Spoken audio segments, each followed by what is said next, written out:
Just a few months ago, James Okonkwo, one of the richest, most powerful men in the country, boldly declared that no woman could ever make him fall in love.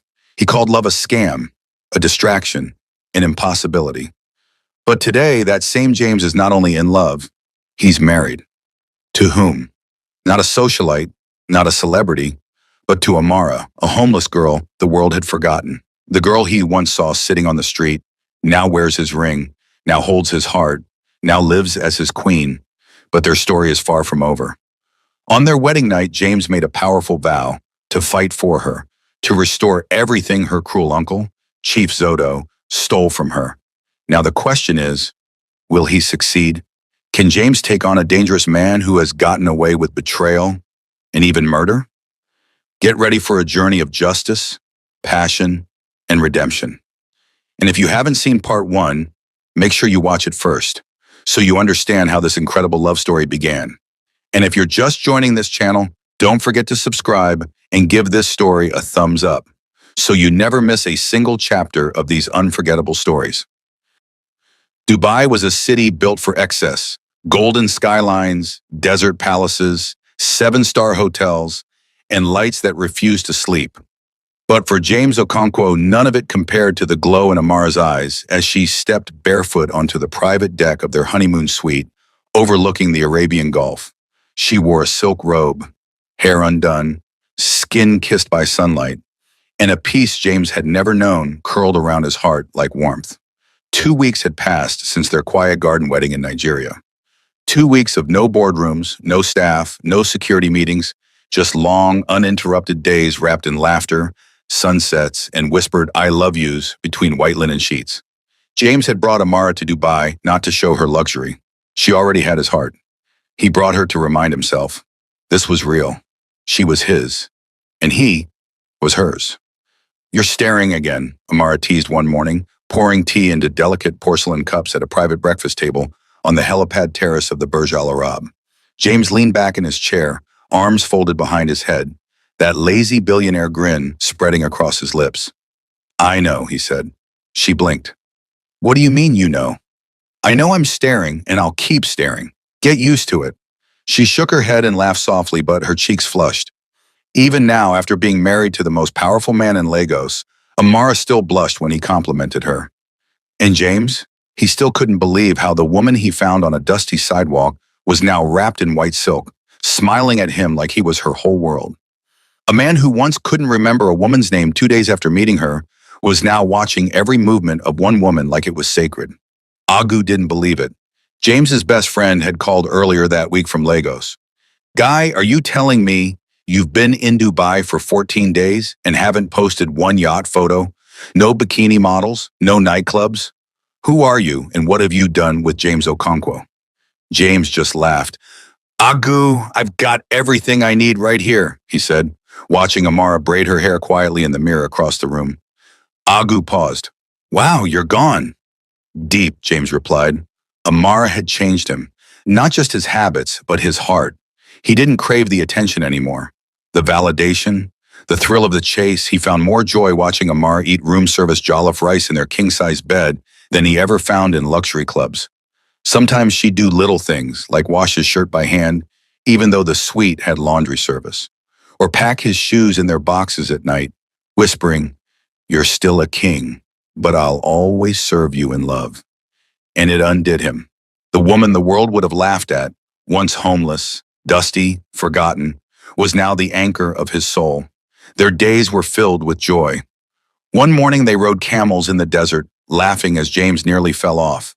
At night they danced barefoot under the stars on the sand, a small band playing Afro beats by firelight.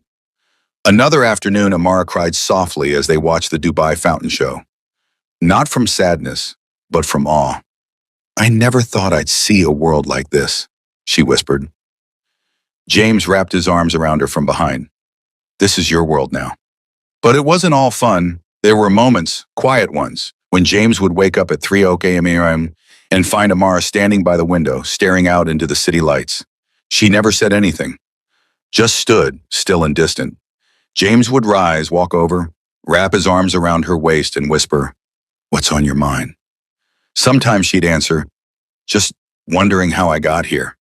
And sometimes she'd say nothing. But he knew the past still followed her like a shadow. The pain of betrayal, the weight of her stolen legacy, the ghost of her parents, her uncle's evil laughter echoing in her ears when she was 17 and homeless. She had married James, but she hadn't yet buried her past. Until one night, everything shifted. Their last night in Dubai, James stood shirtless on the balcony, sipping chilled water, watching the skyline glow. Mara stepped beside him, her head resting on his shoulder. "What are you thinking about?" she asked. James smiled, but his jaw was tight. "I'm thinking it's time." "For what?" He turned to her, brushing a lock of hair from her face. "It's time to take back what's yours." Her eyes widened. "James, I'm serious. Your father's company, his estate, his legacy, it's not lost, it's stolen, and we're getting it back." She shook her head, fear flickering in her gaze. "You don't understand. Chief Zotto, he's dangerous. He won't stop. He plays dirty. James pulled her gently into his arms and pressed his forehead to hers. "I don't care if he's dangerous. So am I. But no buts. You're my wife, Amara. If I can build a $1 billion empire from scratch, I can dismantle a thief's kingdom. And I won't rest until you sit on the throne that belongs to you." Amara swallowed hard, emotion thick in her voice. "You do that for me?" James leaned in, whispering, "I'd burn the world down for you." As their private jet took off the next morning, Amara held James's hand tightly, watching Dubai disappear beneath the clouds. This time, she wasn't returning to Nigeria as a cook or a forgotten girl. She was returning as a queen in waiting, and beside her sat the man who would move mountains to restore what was stolen. Neither of them said it out loud, but war had been declared, and this love was the weapon. The private jet touched down at Murtala Muhammad International Airport under heavy security, but this wasn't business as usual. James Okonkwo didn't step off like a billionaire returning from holiday. He stepped off like a king preparing for war. Amara walked beside him, quieter than usual, her wedding ring glinting under the Lagos sun. James squeezed her hand and whispered, "Stay calm. I've got this." But her heart was anything but calm. She knew what was coming, and she feared it would break the man she had just vowed to spend forever with. "This is not just a business matter," James had said on the drive from the airport to Banana Island. "This is a spiritual correction." Amara stared out the window. The Lagos traffic, the chaos, the noise. It all brought back memories. Sleeping behind market stalls, eating gari and crying into the night. The scent of diesel, the laughter of men mocking her as she begged for change. The shame, the rage, the fear. And now, here they were, back in the same city. But this time she wasn't coming back as a beggar. She was coming back with a man who moved economies. By the next morning, James's black Bentley pulled up to a heavily guarded glass tower on the edge of Ikoyi. The large sign gleamed in gold letters. Royal Z Group Headquarters, Vision Beyond Borders. Amara gripped James's arm tightly. "Please, don't go in yet." James looked at her gently. "Amara, you don't know him like I do. Chief Zotto isn't just a thief. He's a wolf in Agbada. He's ruthless. The police are scared of him. He bribes everyone." "I don't care if he bribes heaven and earth," James replied. "He hasn't met me yet." Inside the building, Chief Zotto sat behind a mahogany desk, chewing on roasted groundnuts with a toothpick in his mouth. His Agbada was royal blue, embroidered with thick gold threads. The walls around him were plastered with portraits of himself. The entire office smelled like power and pride. When his secretary whispered, "Sir, someone named James Okonkwo is here to see you," Chief Zotto's eyebrows lifted. He stood up, smoothed his Agbada, and laughed. "The James Okonkwo, oil magnate? Ah, God has buttered my bread today." He assumed James was coming to propose a deal, maybe even a merger. He didn't know. He was about to meet Judgment Day. James walked in, tall, poised, unreadable. A navy blue three-piece suit, black tie, diamond cufflinks. His energy made the temperature in the room drop by 10 degrees. Chief Zotto stood and opened his arms wide. "Ah, my brother from another mother. What a surprise." James didn't smile. He didn't extend a hand. He simply said, "This office, this seat you sit in, this company belongs to my wife." Silence. Zotto blinked. "I beg your pardon?" James stepped closer, slow, dangerous. "You heard me? You're sitting on a throne you didn't build, a legacy you stole, and you have 48 hours to vacate this office and hand over everything that belonged to Chief Boniface Nwachukwu to his daughter, my wife, Amara.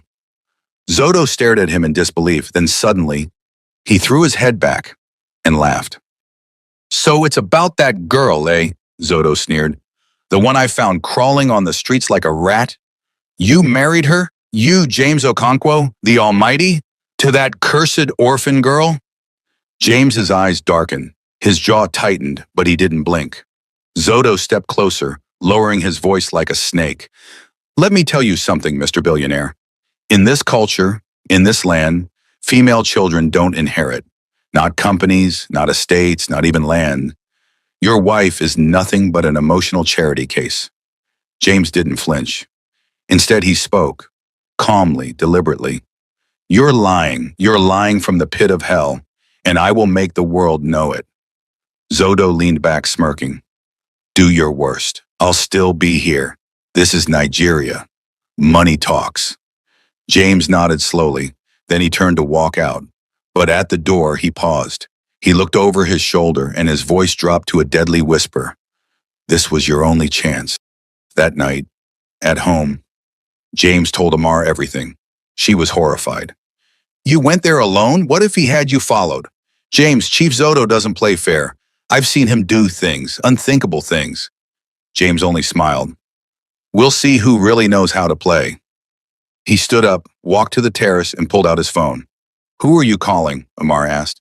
James's eyes gleamed. An old friend with a very dangerous set of skills. And just like that, the playboy billionaire who once bragged that love was a scam was now assembling a team for war. He wasn't just defending his wife's name. He was about to bring down a kingpin with the full weight of the law, technology, and justice. And the first weapon? In his arsenal, a woman named Jessica, beautiful, deadly, and about to become Chief Zoto's greatest mistake. The next morning, James Okonkwo stood alone in his private study, phone in hand, curtains drawn, the Lagos sun barely piercing through. A digital folder glowed on his encrypted laptop screen. Inside it, only 3 words, Project Phoenix initiated. This wasn't a love story anymore. This was a takedown. Enter Jessica. Officially, her name was Detective Jessica Monet, a dual-trained specialist with degrees in psychology, counterintelligence, and criminal entrapment. Born to a Nigerian mother and French father, she was recruited into an elite international unit that specialized in strategic seduction ops, targeting high-level corrupt officials through sting operations. Unofficially, she was gorgeous, brilliant, dangerous, and she owed James Okonkwo a favor, a big one. James tapped a single secure contact on his satellite phone. The line connected with a strange click. Bonjour, mon roi, the voice answered smoothly. Jessica, I need you in Lagos, tonight. No hesitation. Who's the target? Chief Zoto. A pause, then a low, amused laugh. You want me to break a vulture's neck in his own nest? Sounds fun. James's voice turned cold. He murdered my wife's parents, robbed her inheritance, and he thinks he's untouchable. Jessica's voice dropped. Then let's make him choke on his own pride. By midnight, she landed. The Gulfstream G650 touched down on a private runway in Epe. No journalists, no entourage, just a woman in all black, wheeling a discreet suitcase, her face shielded by designer sunglasses. Clara, James's loyal staff manager, picked her up in an unmarked vehicle. Inside the car, Jessica slipped out of her coat, revealing curves that could collapse empires in a mind sharper than steel. Get me a list of everyone on Zoto's staff, especially female HR heads. I want to see who's weak, who's greedy, and who's jealous. I'll slide in through the cracks. The setup. The next morning, Zoto's HR director, a woman named Mabel, received an unexpected CV in her inbox. The name? Jessica Imani. Qualifications? Ivy League schools, corporate law, bilingual, experience, stellar. And the attached photo? A stunning model-esque woman with a Mona Lisa smile and perfect cheekbones. Mabel gasped. She forwarded the CV straight to Zoto's personal email with one line. Sir, I think you'll want to meet this one yourself. Zoto's hook. By noon, Jessica was invited for an interview. By 2 p.m., she sat across from Chief Zoto in a tight-fitting navy dress, legs crossed, voice soft, gaze submissive, but with undertones of danger. Zoto couldn't stop smiling. He didn't care what her CV said. She had already passed the test he actually cared about. "You want to work with me?" Zoto asked, his tone oily. Jessica tilted her head, her voice laced with manufactured shyness. "I've always wanted to work for powerful men, men who know how to lead." Zoto grinned. "You've found one." The seduction begins. She got the job, no reference checks, no due diligence. Within 72 hours, she had a desk just outside his office, and it didn't take long. By the end of the week, Zoto was leaning over her shoulder, accidentally brushing her arm. By week 2, he started inviting her for late meetings. He brought her rare wine from his private stash, left handwritten notes on her desk. Jessica giggled like a schoolgirl and wore a hidden wire under her blouse the entire time. The rules of the game. Every night, Jessica uploaded footage to James's encrypted drive. Conversations, memos, account files, casual boasts. But it wasn't enough. They needed a confession. They needed Zoto to spill the truth about Amara's parents. So Jessica raised the stakes. Week 3, the affair. One Friday evening, Zoto invited her to his private estate in Lekki Phase 1. Jessica showed up in a satin emerald green dress. Zoto poured her a drink. The conversation started casual, then turned intimate, then heated. Jessica leaned in, her voice breathy. "You're not like the other men I've worked with. You have power, real power. I want to know everything about you. How you got it, how you kept it. Teach me." Zoto's ego roared like a lion. He drank deeply, then leaned back on his couch and smirked. "You really want to know how I got it all?" "Yes," she whispered, stroking his hand. He chuckled. "Then let me tell you a little story." And just like that, he began to talk. About Boniface Nwachukwu, about the boardroom betrayal, about the tampered brakes, about how he paid a mechanic N5 million to arrange an accident, about how he planned everything while Amara had malaria, how he told the staff to disappear, how he made the girl vanish from the estate like she was never born. Jessica listened, nodded, pretended to be impressed, all while her eyeglasses recorded everything. Audio, video, the confession that would destroy him. Back at James's mansion that night, Jessica sat at his desk, uploading the final file. James stood behind her, fists clenched, jaw tight, every muscle trembling with rage. When the video finished playing, he looked at her. "He confessed?" Jessica nodded. Word for word. James breathed slowly. The billionaire had just become a weapon, and his wife's enemy had just walked straight into his own grave. The lion was in the cage, but James wanted him to roar before the fall. He needed more. More proof, more betrayal, more darkness spilled from Chief Zoto's lips. The goal wasn't just to expose him, it was to ruin him. Completely. And Jessica? She was about to become his mirror and his undoing. By the 4th week, Chief Zoto was no longer the ruthless overlord who barked orders and struck fear across boardrooms. He was smitten, obsessed, addicted. Jessica had become his weakness. He couldn't last a day without her scent, a night without her voice, a meeting without her presence.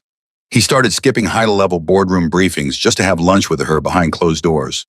To Zoto, she was no longer just a secretary or a bright young hire. She was his muse, his comfort, his dirty secret, and his trap. The web tightens. At first, Jessica had played the role of the coy admirer, but now she switched strategies. She became curious, intimate, dangerously inquisitive. And Chief Zoto? He spilled more than he ever realized. One humid Wednesday evening, as the sun dipped over Lekki and the ocean breeze slipped through the half-open blinds, Zoto lay shirtless on his velvet couch, a glass of whiskey in one hand, Jessica's legs draped across his lap. She traced patterns on his chest, eyes half-lidded.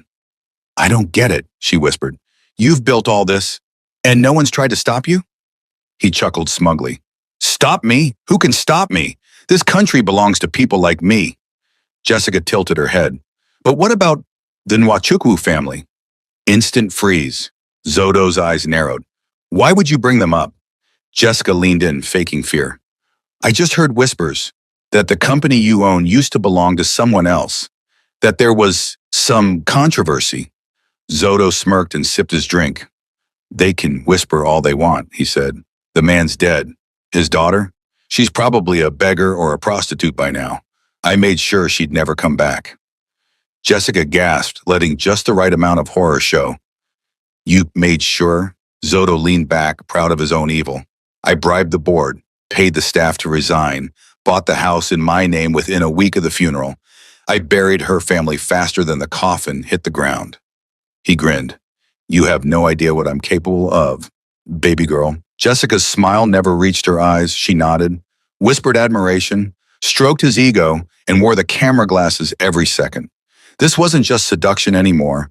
It was confession extraction.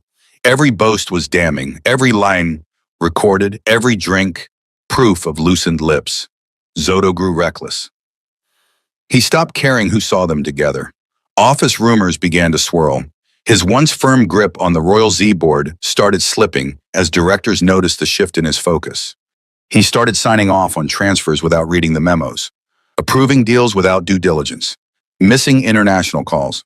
Jessica was taking everything from him, and he was offering it up willingly. Even the company accountant, a sharp-eyed man named Mr. Dogo, noticed something was off.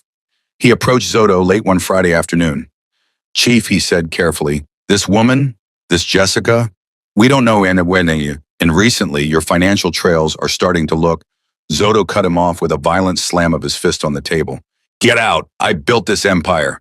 Not you. If I want to enjoy it, I will. Mr. Dogo bowed slightly. As you wish, sir. But he sent an anonymous tip to an investigative journalist that same evening. Jessica pulled the final string. It was time for the kill shot. One night, as Zoto danced half-drunk in his robe, singing to a high-life record, Jessica slipped her arm around him from behind.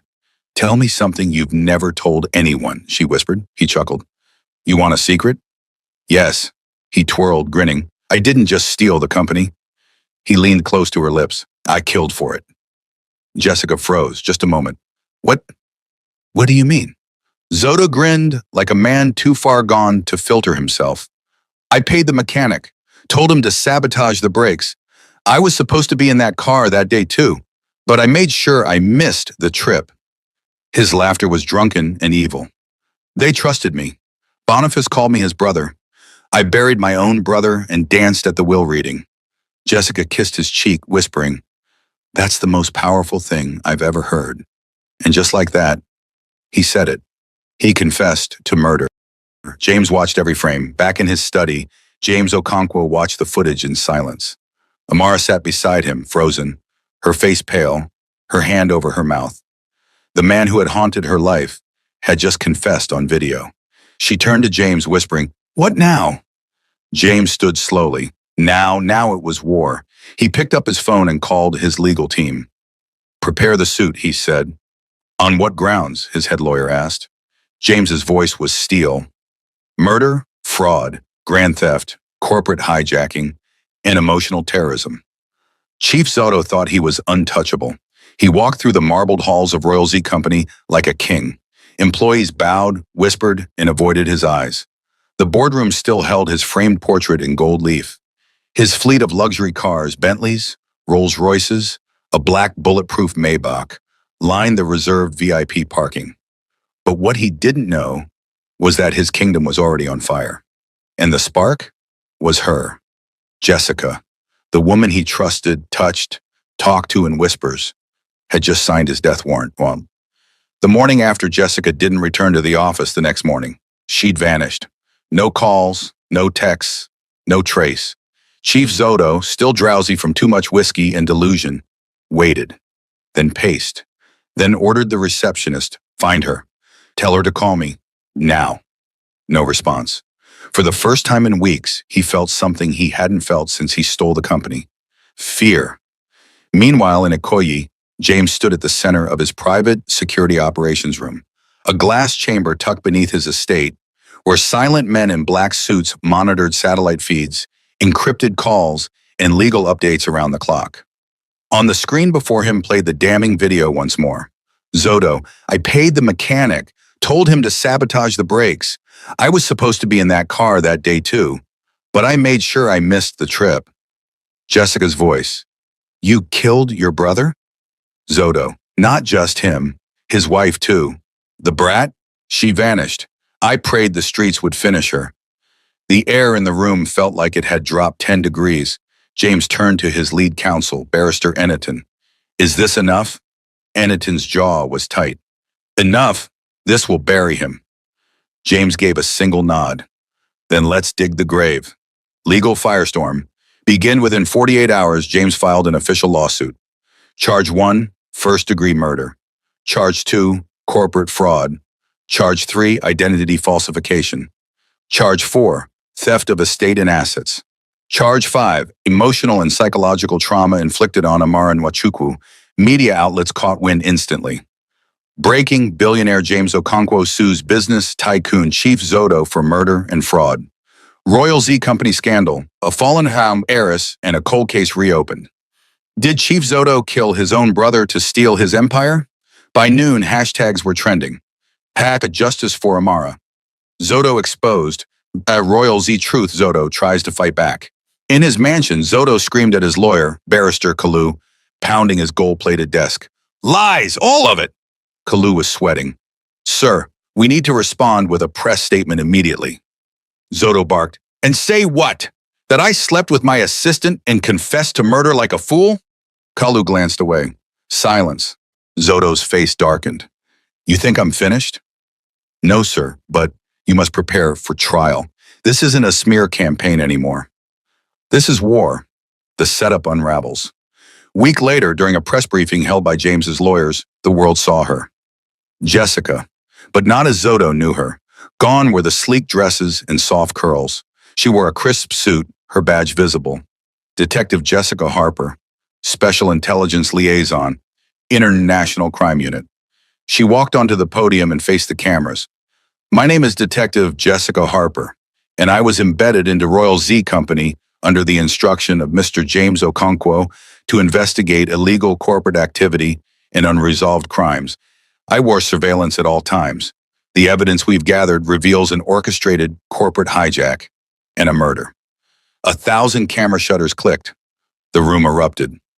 Zoto's world was in freefall in Amara's heart. That evening, Amara sat on the balcony of their Ikoyi estate, her arms wrapped around herself as she watched the sunset dim behind the palms.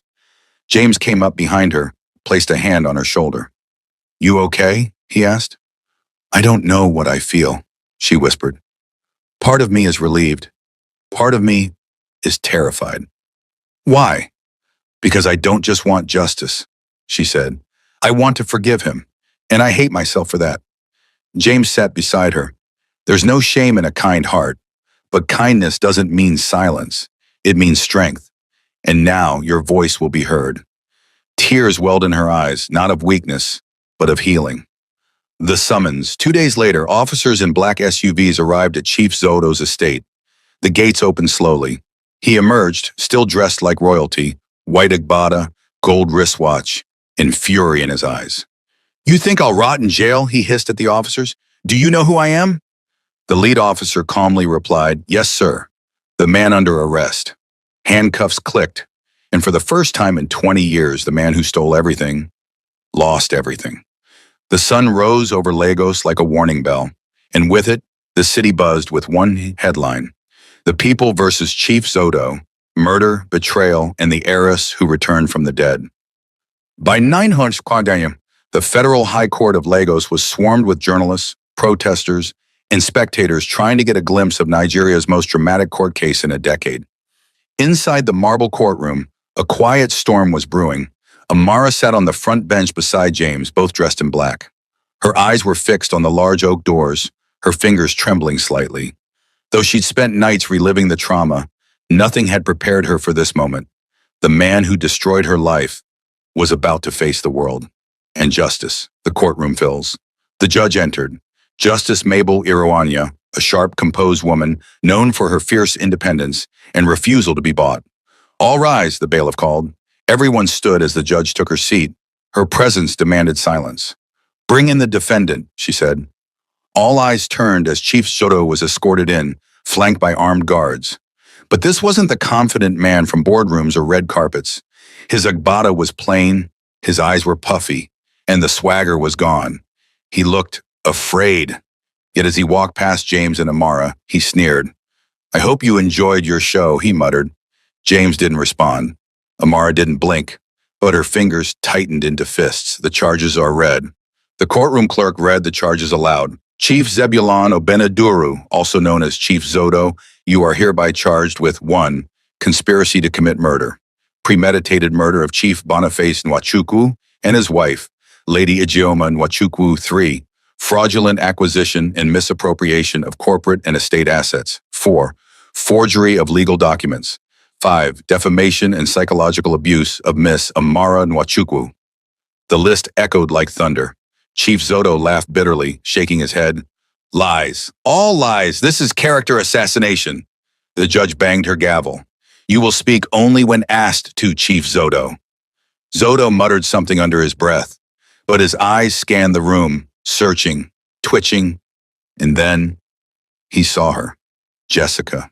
No makeup, no flirting smile, no silky dress, just a fitted black suit, dark lipstick, and a badge, sitting with confidence at the prosecution bench.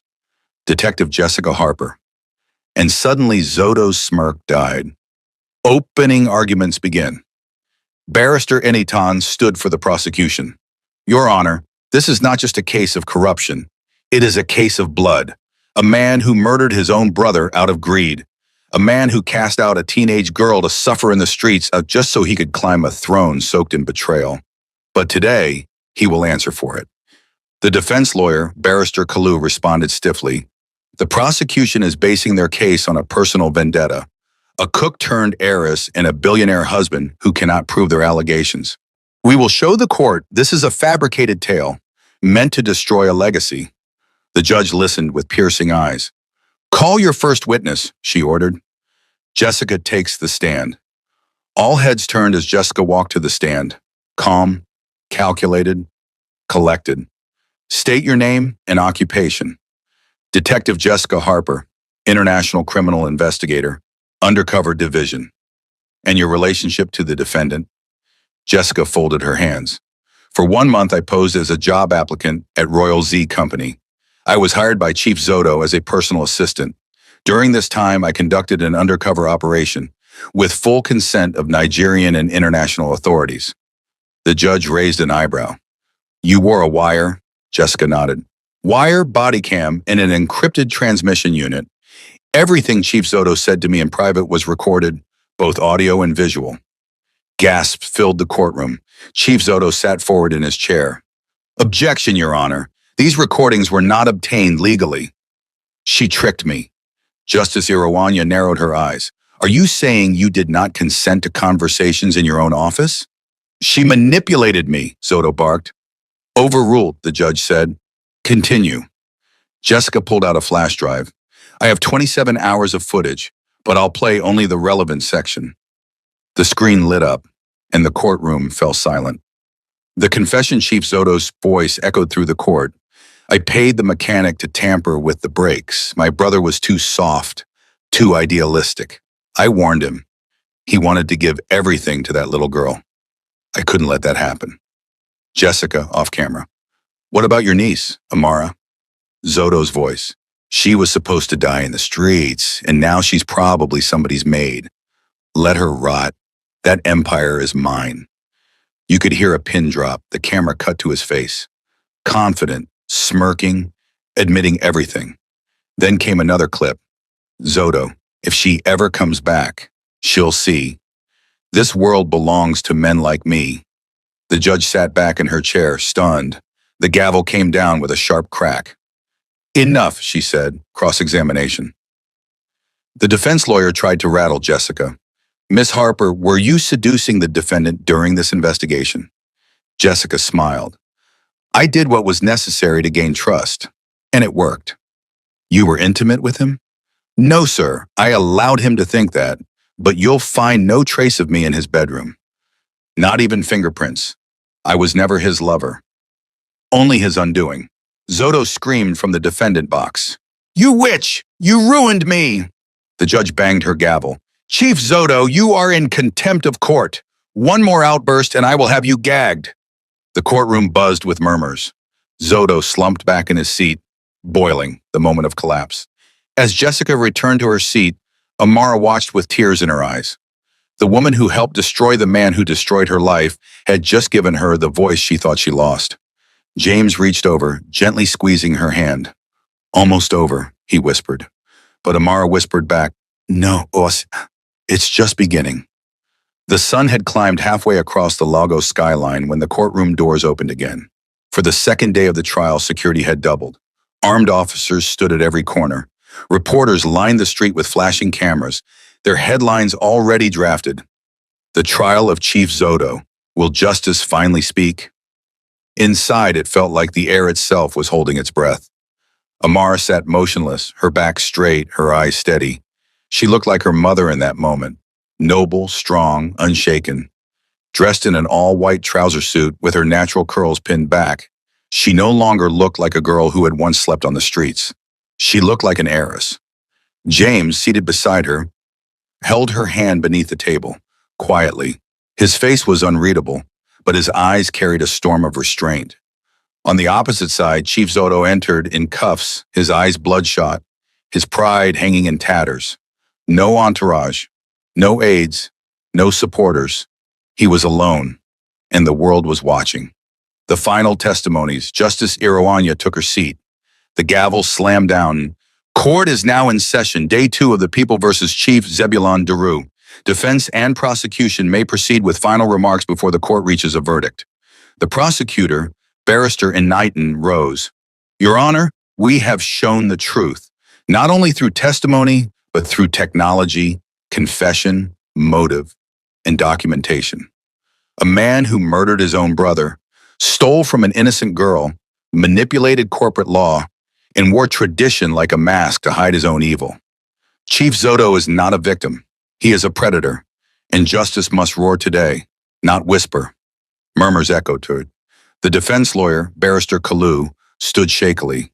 "Your Honor, with all due respect, the testimonies rely on emotional manipulation.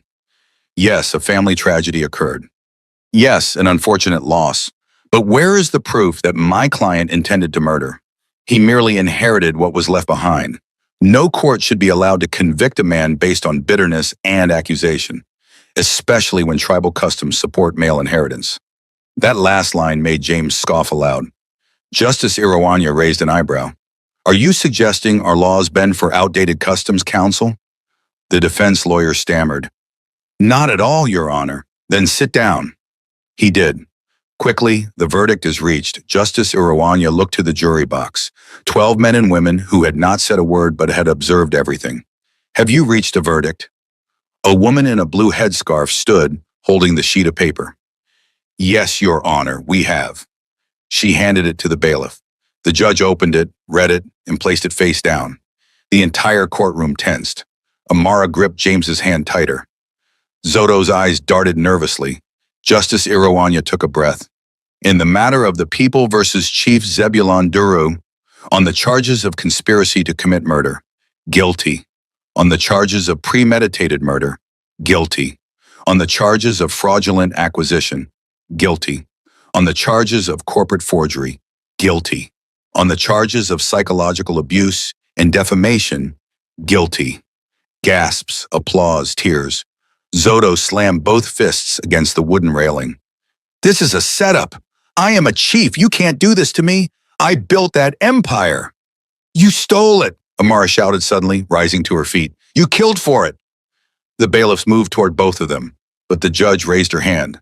"Let her speak." Silence returned. Amara's voice shook, but she spoke from her gut. "You thought I would die in the street. You thought no one would ever care. But I survived. I lived.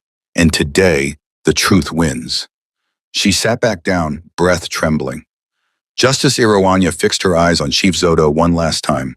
"You are not a victim of injustice. You are a man drunk on entitlement. You took a throne that never belonged to you. You silenced a child and called it culture. Today, we silence you with justice. Chief Zebulon Obinaduru, you are hereby sentenced to life imprisonment with hard labor, with no option for parole." Boom! The gavel fell. The fallout chaos erupted outside the courthouse. Cameras flashed, reporters shoved microphones at Amara and James. Protesters cheered. Some of Zoto's former allies were seen sneaking away quietly, removing rings, head caps, even deleting his name from their bios online. But inside the courtroom, Amara wept quietly, her head on James's shoulder. Not from sadness, not from vengeance, but from release. The past had finally let go, and justice had spoken. Zoto's last words. As he was dragged away, Zoto screamed at James one last time. "You think you've won, billionaire, but I built that empire. She didn't. I did." James didn't respond. He simply placed his hand gently over Amar's heart. "She's more powerful than you ever were," he said quietly, "because she did what you never could. She rose without stepping on anyone." Zoto screamed all the way down the hallway, but the doors closed behind him. Forever. It had been 3 weeks since Chief Zoto's sentencing, and Lagos was still buzzing. Newspapers ran headlines like, "Heiress Amara Nwachukwu reclaims her throne. The cook who became queen. Love, justice, and power, the woman who defeated a titan." But Amara wasn't seeking attention. She had gotten what she needed. Not fame, not applause, but peace. Still something waited, something unfinished. It was time to go home. The company that once was hers. That morning, the sun painted golden streaks across the sky as a sleek black Range Rover pulled into the gates of Royal Z Holdings. Only now the name on the plaque had changed. Nwachukwu Group. The name her father built from nothing. The name they tried to erase. The name that had finally returned home. James stepped out first, dressed in a navy blue suit. The staff who once bowed to Chief Zoto now stood straight, awaiting their real boss. Then she stepped out. Amara. Hair in a high bun, flowing white silk pantsuit, silver heels. She wasn't trying to impress anyone. She didn't need to. She already looked like destiny. Every worker bowed. "Welcome home, Madam Chairwoman," one whispered. Amara smiled faintly and entered the lobby. Her heels echoed on the marble floors as she made her way toward the glass office on the top floor, her father's office. Inside the legacy. The doors opened slowly. The room was silent. Dust particles danced in the light. Her father's framed photo still sat above the window. His desk, polished, grand, and untouched, waited. Amara stepped forward, her eyes filling with tears.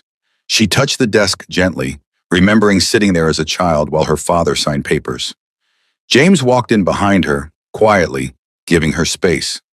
She turned around slowly, holding a folder in her hand. "These are the new documents," she said. "The company is legally in my name. The properties, the estate in Enugu, even the offshore accounts. It's all mine again." James smiled. "Yours by right."